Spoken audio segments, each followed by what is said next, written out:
നമ്മുടെ ഇവിടെ വേനൽ മഴയൊക്കെ തകർത്തങ്ങ് പെയ്യുമ്പോഴേ ഇന്നലെ ഒരു സംഭവം ഉണ്ടായി കേട്ടോ.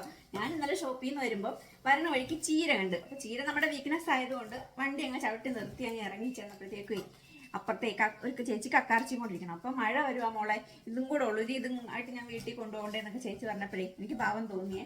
അപ്പം ഞാൻ വിചാരിച്ച് നമ്മുടെ ചീര പറിക്കാറായിട്ടുണ്ട് എങ്കിൽ പിന്നെ കക്കാർച്ചി വാങ്ങാം. ചീര അങ്ങ് ഉപേക്ഷിച്ചിട്ട് ഞാൻ കക്കാർച്ചി വാങ്ങിച്ചു കേട്ടോ. കക്കാർച്ചി വാങ്ങി. അപ്പം എനിക്ക് പൊടി കക്കാർച്ചി ആയതുകൊണ്ട് എനിക്ക് നല്ല മടിയുണ്ടായിരുന്നു. അപ്പോൾ ചേച്ചി എന്നോട് പറഞ്ഞ് ഈ സമയത്ത് കക്കാർച്ചിക്ക് ഭയങ്കര ടേസ്റ്റ്, അതായത് കായലിൽ ഉപ്പുള്ള സമയത്തെ. അപ്പോൾ ഇപ്പം ഈ സമയം കക്കാർച്ചി കിട്ടുമെന്നുള്ളവരൊക്കെ ഉണ്ടെങ്കിൽ ഇപ്പോൾ വാങ്ങിച്ചിട്ട് കറി വെച്ച് നോക്കും, നല്ല അടിപൊളിയാണ് കേട്ടോ. അങ്ങനെ ഞങ്ങൾ വാങ്ങിച്ചിട്ട് വന്നു. വൈകുന്നേരം വീട്ടിൽ വന്നപ്പോൾ കിയ പറഞ്ഞ ആമിക്ക് കക്കാർച്ചി ഭയങ്കര ഇഷ്ടം, എന്നാൽ പിന്നെ നമുക്ക് കുറച്ചെടുത്തിട്ട് കറി വെക്കാമെന്ന്. അങ്ങനെ ഞങ്ങൾ കുറച്ചെടുത്ത് വെച്ചിട്ടുണ്ടായിരുന്നു. അപ്പോൾ ചേച്ചി പറഞ്ഞ നേരായിരുന്നു, അടിപൊളി ടേസ്റ്റ് ആയിരുന്നു. ഇവിടെ സാധാരണ കുഞ്ഞിക്കക്കാർച്ചി മേടിച്ചാൽ ഇവർക്കൊന്നും ഇഷ്ടമില്ലാത്തതാണ്. അപ്പോൾ ഞാൻ ഇന്നലെ വെച്ചിട്ട് പിള്ളേർക്ക് എല്ലാവർക്കും ഇഷ്ടമായിരുന്നു, എല്ലാവരും കഴിച്ചിട്ടുണ്ടായിരുന്നു. അങ്ങനെ ഞാൻ എങ്ങനെയാണ് കക്കാർച്ചി വെച്ചതെന്ന് കാണിച്ചു തരാവേ.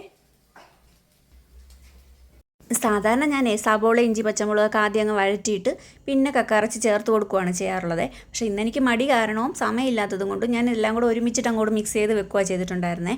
പിന്നെ അതിനുശേഷം നമ്മുടെ നാളികേരവും ഗരം മസാലയും ഇച്ചിരി മുളക് പൊടിയും മഞ്ഞൾപ്പൊടിയും പിന്നെ പെരുംജീരകത്തിൻ്റെ പൊടി നമ്മുടെ കുരുമുളകിൻ്റെ പൊടി എല്ലാം കൂടെ ഒന്ന് തിരുമിയിട്ട് അങ്ങോട്ട് ചേർത്തിട്ടുണ്ടായിരുന്നു കേട്ടോ. അത് കഴിഞ്ഞിട്ട് അതൊന്ന് മീഡിയം ഒരു ഡ്രൈ പരുവത്തിലാണ് ഞാൻ എടുത്തിട്ടുണ്ടായിരുന്നത്.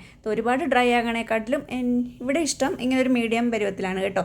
വലിയ കക്കറച്ചിയാണെങ്കിൽ ഞാൻ സാധാരണ ഫ്രൈ ആക്കി എടുക്കുകയാണ് ചെയ്യാറുള്ളത് കേട്ടോ. ഇത് ചെറുതായതുകൊണ്ടാണ് നമ്മളിങ്ങനെ വെച്ചിട്ടുണ്ടായിരുന്നത്. എന്തായാലും എന്നെപ്പോലെ മടിയുള്ളവരൊക്കെ ഉണ്ടെങ്കിലേ ഇങ്ങനെ ഒന്ന് ചെയ്ത് നോക്കൂ കേട്ടോ. എന്തായാലും നല്ലതായിരുന്നേ, അടിപൊളിയാണ്. അപ്പോൾ ഇത്രയൊക്കെ ഉള്ളൂ. Tata bye bye, okay, see U.